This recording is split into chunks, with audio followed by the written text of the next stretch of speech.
Hello students, myself Deepak Malik and we are going to continue the fourth unit of our subject Human Resource Management MCOM fourth semester.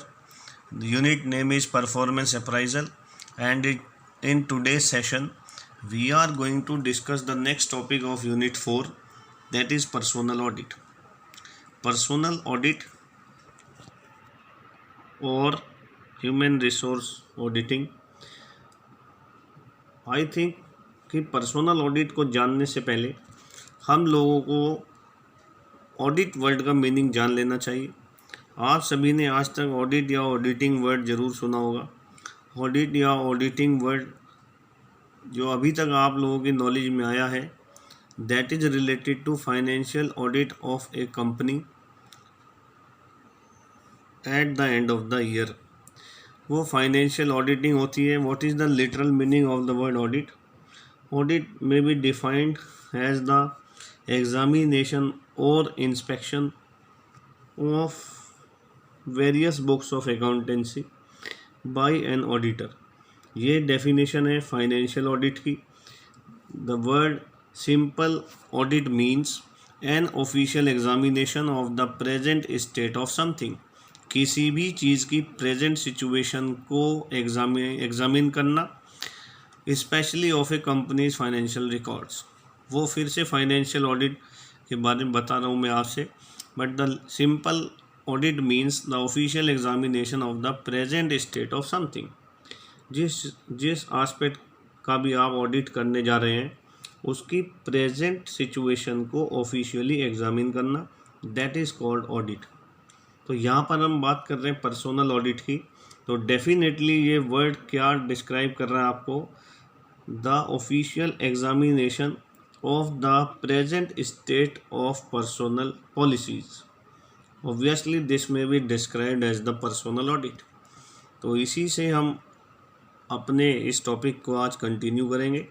Personal audit में be defined as the analysis and evaluation of personal policies. जैसा कि मैंने बताया, personal audit में be defined as the analysis and evaluation of personal policies, procedure and practices to determine the effectiveness of personnel management in an organization।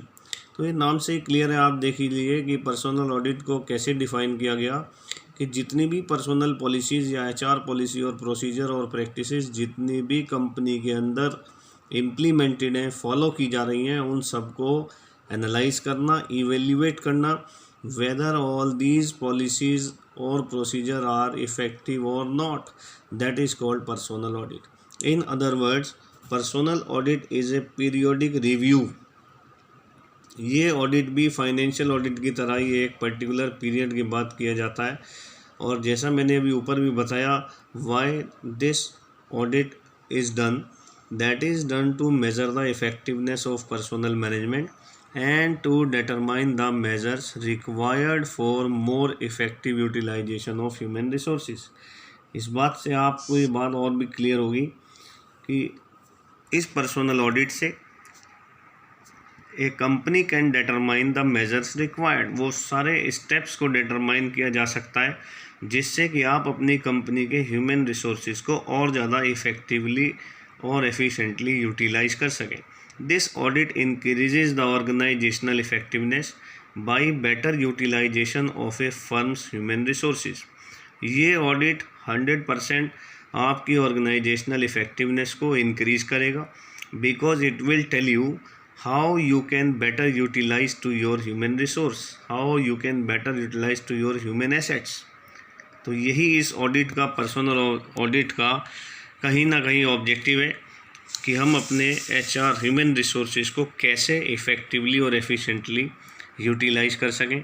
यहाँ पर आप देखें, there are 4 objectives of personal audit. First one is to review the whole organisational system of human resource practices.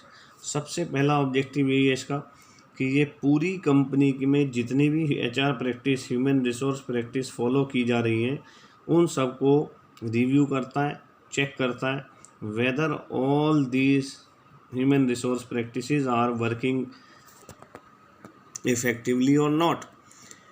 ये सारी practices कौन कौन सी होती हैं? Like acquiring, developing, allocating and utilizing human resources in the organization. इन सब organizational HR practices को रिव्यू करना, that is the first objective of personal audit. The other objective is to evaluate the effectiveness of various personal policy. जिन सभी policies को भी review किया गया था उन सभी पॉलिसीज़ को इवेल्युएट करें, how effectively these policies are working. If all these policies are working good, no problem, otherwise you have to revise or modify the same. Third one is, in the continuation of all these, to identify shortcomings, to identify deficiency, shortcoming in the implementation of human resource practices in the organization. इन सभी shortcomings को, अगर आपको अपनी personal policies में कुछ भी shortcoming और deficiency मिलती है तो उन सबको आप चेक करें फोर्थ स्टेप में, to modify the existing human resource practices to meet the challenges of personal management. If there is any shortcoming in any one of the policies और practices, then in the fourth step, company has to modify the existing human resource practices so that you can meet the challenges of personnel management. So these four are the objectives of personnel audit, and this is the meaning and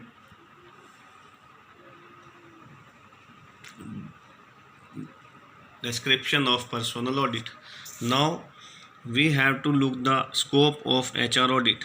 Scope आप देखें, इसमें लिखे हैं the HR audit, human resource audit usually covers 3 parameters. 3 parameters के रूप में cover किया जाता है HR ऑडिट के थ्रू। सबसे पहला human resource policies and practices, जो आपने अभी अभी पढ़ा है पीछे, the HR policies and practices. जितनी भी ह्यूमन रिसोर्स पॉलिसी और प्रैक्टिसेस हैं कंपनी के अंदर, उन सबको HR ऑडिट के अंदर कवर किया जाएगा first of all. And after that total HR professionals, human resource professionals जितने भी कंपनी के अंदर वर्किंग है उन सबको कवर किया जाएगा। And in the third phase HR departments, human resource department which is working in the company. तो इस तरीके से आप यहाँ पर देख सकते हैं कि एक human resource audit generally human resource से रिलेटेड सभी एस्पेक्ट्स को कवर करता है। With respect to each of these the audit tries to find out the actual state.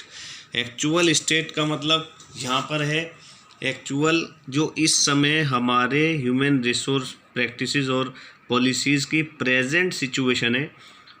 The HR audit और पर्सनल ऑडिट उसको फाइंड आउट करता है। The congruence between the standard state and the actual state, standard condition जो company में पहले से decide की गई हैं, प्री डिसाइडेड है, प्री डिज़ायर्ड है, and the actual state means the present position. क्या हमारी प्रेजेंट पोजीशन हमारे स्टैंडर्ड स्टेट के अनुरूप है, अकॉर्डिंग है या नहीं। The second thing is that the third one is the alignment with the overall organizational strategy and goals and the compliance with the laws and regulations. तो आप ये देखें एक तरीके से हमारा human resource audit human resource से related total aspects को कवर कर रहा है स्कोप ऑफ HR ऑडिट में। ये कुछ ऑब्जेक्टिव टाइप क्वेश्चंस हैं इसी यूनिट के। यहाँ पर देखें आप, next topic is frequency of HR audit. Human resource audit differs in case of different organisations depending upon the basic purpose of audit, the frequency of change in strategy, policy and personnel within the organisation. Frequency company to company different होती है और ये किस पर depend करती है। सबसे पहला, what is the basic purpose of audit. जो भी आपकी कंपनी में ऑडिटिंग का पर्पज़ है उस पर आपके HR ऑडिट की फ्रीक्वेंसी डिपेंड करती है। The frequency of change in strategy, policy and personnel with the organisation and the rapidity of technological change which are expected to impact the psychology of people. And the fourth one is the periodicity of change in the external business environment. जैसे जैसे हमारा external business environment change होता है, the faster the change in environment the higher frequency of HR audit.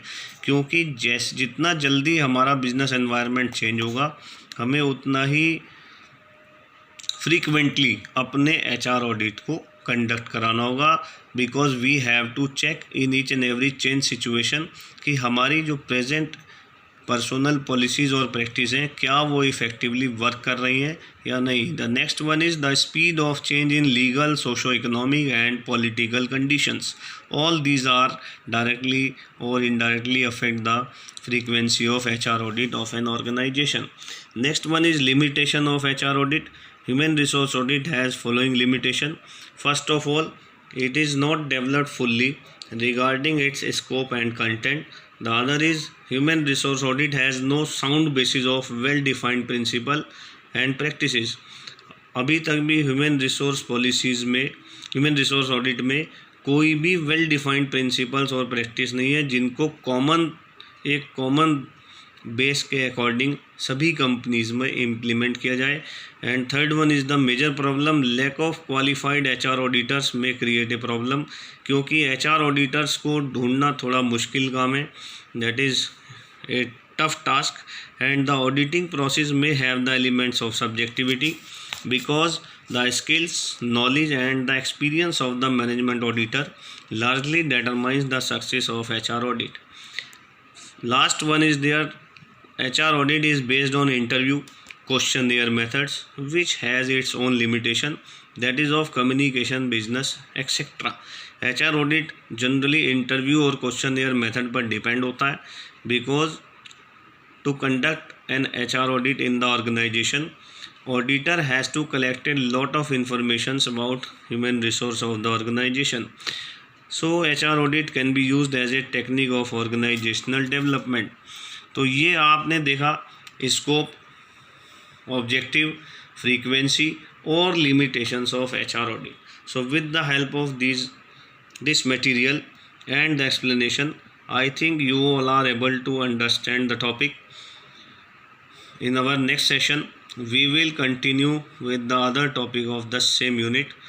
तब तक आप लोग सब अपना ध्यान रखें. Stay home, stay safe. Thank you very much.